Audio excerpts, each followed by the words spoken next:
शहीदों की मज़ारों पर लगेंगे हर बरस मेले, वतन पर मिटने वालों का यही आखिरी निशान होगा।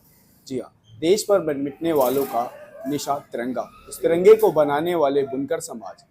आपको बता दें कि तिरंगा बनाने वाला बुनकर समाज जो कि मध्यवासी समुदाय से आता है, समाज से आता है, जिसमें जुलाहे समाज जो मुस्लिम वर्ग से आते हैं, कश्यप, केवट और भगवानी, ये हिंदू समाज से आते हैं। इनमें जो मुस्लिम समाज, अंसारी समाज आता है, वो लोग मेरे साथ हैं। चलिए बात करेंगे उनसे कि 1947 से 2024 के सफ़र उनका कैसा रहा, इस देश में किस तरह की जो योजनाएं हैं, उन योजनाओं का इनको फ़ायदा मिल रहा है और क्या बदला है बुनकर समाज में 1947 से 2024 के बीच। अंसारी लोग अपने इतिहास को हिजरी से जोड़ते हैं। जब हज़रत पैगंबर मोहम्मद साहब मक्का से मदीना चले गए थे। अंसारी का शाब्दिक अर्थ है समर्थक, और जैसा कि नाम से पता चलता है, उन्होंने पैगंबर मोहम्मद साहब की यात्रा के दौरान उनकी मदद की। महाराष्ट्र में मोमिन के रूप में जाने जाने वाले अंसारी खासकर उत्तरी और पश्चिम भारत में वाराणसी में उनका केंद्र है। पाकिस्तान में सिंध और नेपाल में तराई।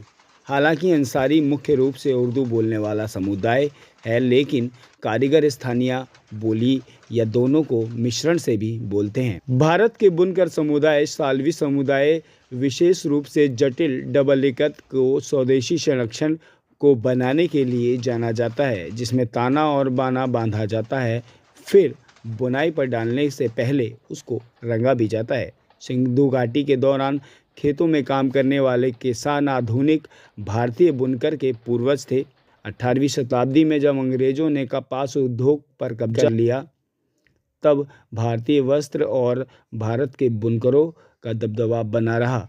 हालांकि महात्मा गांधी के समय पर बुनाई को प्रमुखता मिली और चरखा भारत की आज़ादी के लड़ाई का प्रतीक बन गया। फिलहाल आज की खबर में हम आपको दिखाएंगे कि दिल्ली एनसीआर के करीब रहने वाले बुनकर आजकल क्या कर रहे हैं और किस तरह से उनका गुजर बसर चल रहा है। तो बने रहिए हमारे साथ इस वीडियो में। अगर वीडियो अच्छी लगी तो चैनल को सब्सक्राइब करना बिल्कुल ना भूलें। इसी कड़ी में उत्तर प्रदेश में चल रही बुनकर मजदूर समिति के राष्ट्रीय उपाध्यक्ष नाजिम अंसारी मेरे साथ हैं। बात करेंगे और जानेंगे कि किस तरह का सफ़र 1947 से 2024 का रहा। जनाब, बहुत बहुत स्वागत है आपका पार्ट न्यूज़ लाइव पर।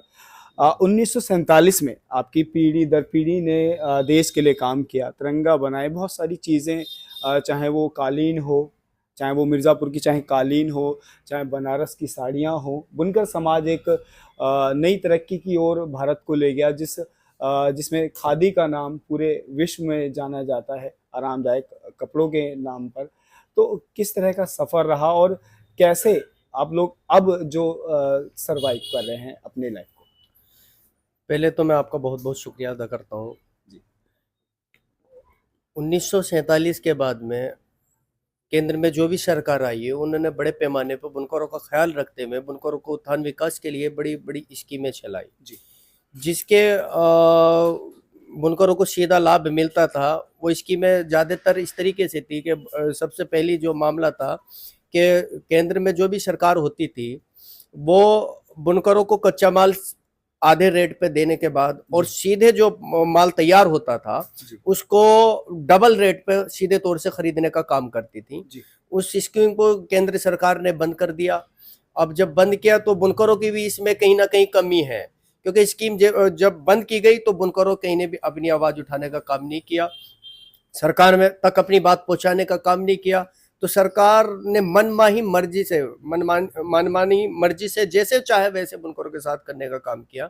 तो आज बड़े पैमाने पर जब बुनकर का पुश्तैनी काम अंसारियों का इन्होंने कारोबार बंद हुए, जब बीच में बिचौलिए आ गए, तो सही रेट बुनकरों को मिलना बंद हो गया। तो बाजारों के अंदर जब बुनकरों का काम कम होने लगा तो बुनकरों ने अपना पुश्तैनी काम छोड़ करके दूसरे प्रदेशों में आज बुनकर समाज के लोग मजदूरी करने के लिए मजबूर है और कई कई साल अपने घर बार को छोड़ करके दूसरे प्रदेशों में मजदूरी करके अपने घर की जीविका चलाने के लिए मजबूर।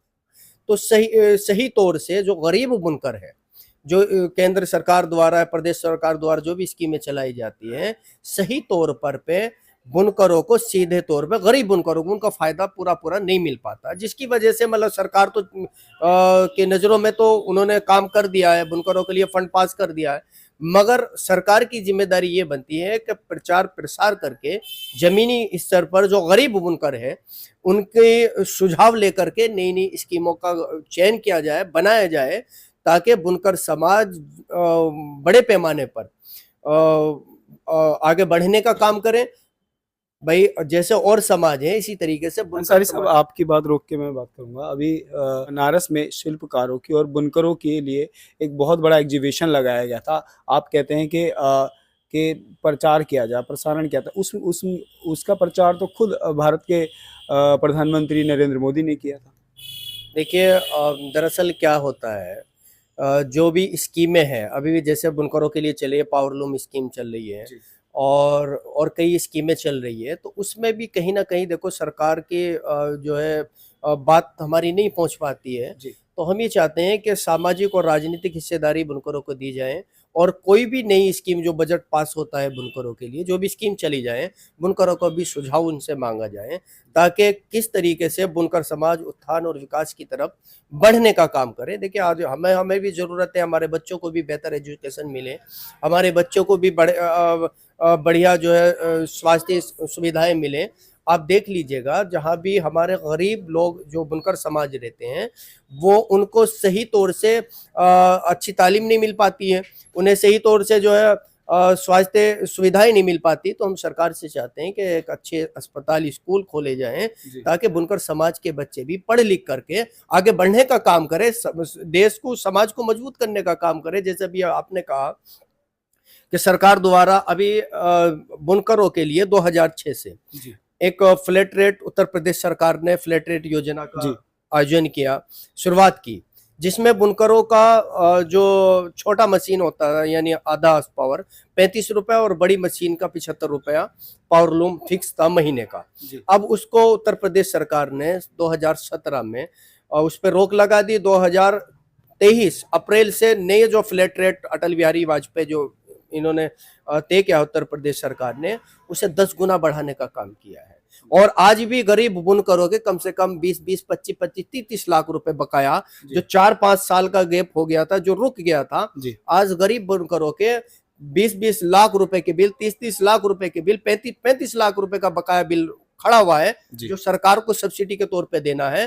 गरीब बुनकर अपने घर बार बेच के भी उसको चुकाने का काम नहीं कर सकता। तो हम आपके माध्यम से सरकार से मांग रखते हैं, और इंशाल्लाह हमने माननीय कपड़ा मंत्री राकेश सचान को लेटर लिखा और उनको गए भी मुलाकात की कि भाई जो बकाया है सबसे पहले इसको जीरो किया जाए, और नया जो फ्लैट रेट जारी किया है इससे गरीब बुनकर पे बड़ा बोझ पड़ने का काम हुआ है। क्योंकि अक्सर आप देख रहे हैं कि विद्युत विभाग के द्वारा मतलब कट बहुत लगता है। अभी हम इंशाल्लाह दिखाएंगे भी आपको ग्राउंड रिपोर्ट पे कि किस तरीके से बुनकर काम करने का। नाजिम भाई, मैं उसी चीज़ पे आ रहा था कि पहले जो चरखे से बुनाई की जाती थी, फिर उसको फाल किया जाता था, फिर उसके बाद एक हत्थे वाली मशीनें आती थी, उनको क्या कहते हैं मेरे को नहीं पता, हैंडलूम। फिर उसके बाद फिर ये मोटराइज मशीनें आई हैं, उनके बारे में भी बात करेंगे। चलेंगे सीधा वहीं पर ग्राउंड पर जहाँ आपकी अयूब भाई, ये जो कारखाना है ये आपके सहयोगियों का है, साथियों का है, तो लगभग क्या चीजें हैं जो यहाँ पर बनाई जाती है? यहाँ पे पोछा बनता है जी, यहाँ पे ये ताना मशीन है जी, ये हेल्डूम है। इन पहले ताना मशीन पर रोले बनते हैं जी, फिर उसके बाद वो खड्डी में हेल्डूम में आगे लगते हैं, उसके बाद जो है ये शटल लगती है, इसमें फिर बुनाई होती है। मैं इस समय उस कारखाने में खड़ा हूँ, इस फैक्ट्री में खड़ा हूँ जहाँ पर ये पोछा बुनकर समाज द्वारा बनाया जाता है, और कुछ लोग यहाँ पर मौजूद हैं, उनसे बात करेंगे और जानेंगे कि किस तरह से उनका जो जीवन शैली है वो चलती है। अंकल, क्या नाम है आपका? मेरा नाम अब्दुल रहमान। अब्दुल रहमान जी, आज ये जो मशीन आप चला रहे हैं, इस मशीन को कहते क्या है? हैंडलूम। हैंडलूम। ये जो सुआ टाइप का, इसको क्या कहते हैं? शटल कहते हैं इसको। शटल। अभी जो आप बना रहे हैं, ये जो क्या क्या चीजें बना रहे हैं? पोछा बना रहे हैं हम तो। पोछा बना है। लगभग दिन भर में कितने रुपए इस काम से कमा लेते? 400-500 रुपए बस। सुबह 6 बजे 5 बजे लगकर रात 11 बजे तक। सुबह 5 बजे लगते हैं और 11 बजे तक करते हैं। 400-500 मजदूरी। मतलब कि सुबह 5 बजे लग जाते हैं और 11 बजे तक मेहनत मजदूरी करते हैं, फिर उसके बाद कहीं जाके 400 से 500 रुपए कमाते हैं। ये है बुनकर समाज।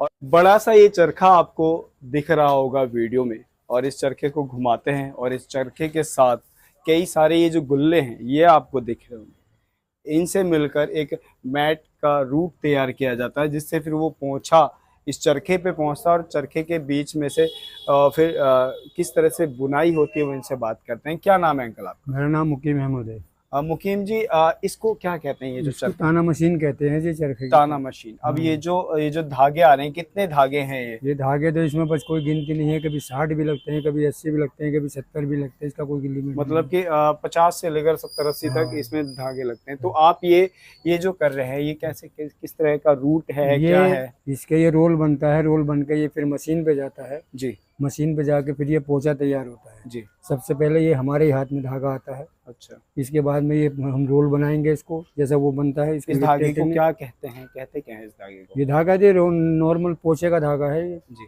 कॉटन। मेरे साथ इस कारखाने के मालिक हैं। जनाब क्या नाम है आपका? अनीस अहमद। अनीस साहब, ये जो धागा होता है इस धागे को क्या कहते हैं और कहाँ से धागा आता है? ये पानीपत से आता है जी, ये 1.5 नंबर धागा है। अच्छा।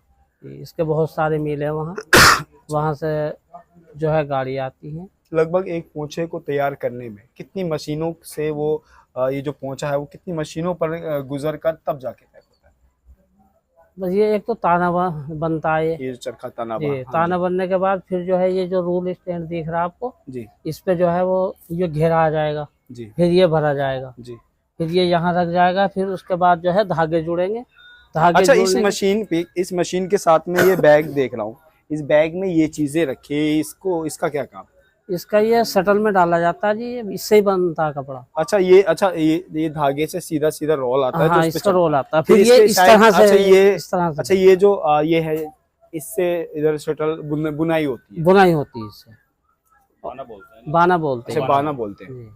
इसको ताना बोलते हैं, इसको बाना बोलते हैं। तो बुनकर समाज के ये पूरा कार्यक्रम आप देख रहे थे और इसमें आप देख रहे थे कि किस तरह से ये जो बुनाई का काम होता है, चाहे वो मैट का काम हो, चाहे वो साड़ी का काम हो। तो यहाँ पर हम मौजूद थे एक पोंछे के कारखाने में, और भी चीज़ों से आपको रूबरू करवाएंगे। आप देखते रहें पार्थ न्यूज़ लाइव। नमस्कार, मैं मनोज धामा, पूर्व नगर पालिका अध्यक्ष लोनी। आप सभी देशवासियों को स्वतंत्रता दिवस की 78वीं वर्षगांठ की बहुत बहुत हार्दिक शुभकामनाएं। हम अपने इस राष्ट्रीय त्योहार को बड़े प्रेम और सौहार्द के साथ में मनाएंगे और इसके साथ साथ जो हमारा अपना भाईचारा है उसको भी कायम करेंगे। आज के दिन हम सब लोग उन वीर सपूतों को और क्रांतिकारियों को जिन्होंने इस देश की आजादी में अपने प्राणों का बलिदान दिया, उन्हें अपनी विनम्र श्रद्धांजलि भी मैं अर्पित करता हूं। और इसके साथ साथ हम सब लोग मिलके अपने तिरंगे के प्रति जो हमारा प्रेम है और जो सम्मान है उसको भी आज के दिन हम कायम करेंगे। आज के दिन ही नहीं, लगातार वर्षों वर्षों तक आज से चलेंगे। तब तक हम इस देश के प्रति पूरी निष्ठा, ईमानदारी और अपने कर्तव्यों का पालन करते हुए अपने देश के प्रति पूरा सम्मान रखेंगे और राष्ट्रभक्ति रखेंगे। और स्वतंत्रता दिवस के अवसर पर आपको पुनः बहुत बहुत शुभकामनाएं, बहुत बहुत बधाई। और जो देश विदेश में भी हमारे भारत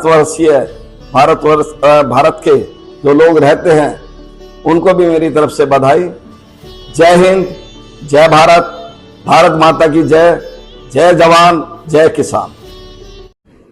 नमस्कार, मैं भास्कर वर्मा, सहायक पुलिस आयुक्त अंकुर विहार, पुलिस कमिश्नरेट गाजियाबाद। मैं आप सभी को 77वें स्वतंत्रता दिवस की हार्दिक शुभकामनाएं देता हूं तथा यह आशा करता हूं कि जो राष्ट्रीय ध्वज हम फहराएंगे उसका हम लोग पूर्ण रूप से सम्मान रखेंगे।